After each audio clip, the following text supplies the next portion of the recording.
Selamat datang ke Politeknik Sultan Mizan Zainal Abidin, PSMZA, Dungun, Terengganu.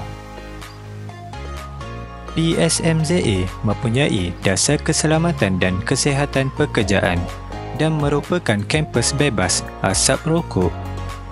Sekarang, anda berada di bilik mesyuarat utama PSMZA.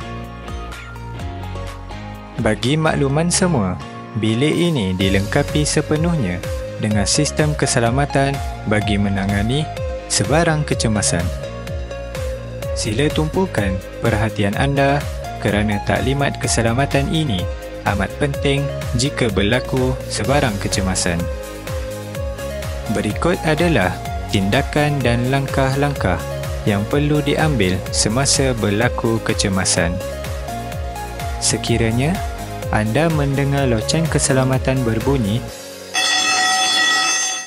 anda dikehendaki bertenang, duduk di tempat masing-masing dan tunggu arahan yang diberikan.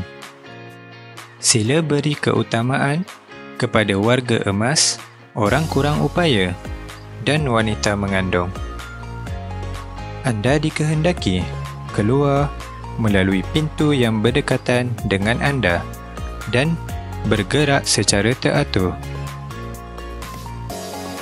Seterusnya, anda dikehendaki menggunakan tangga di sebelah kiri dan kanan untuk menuju ke tempat berkumpul yang berdekatan Dewan Serbaguna.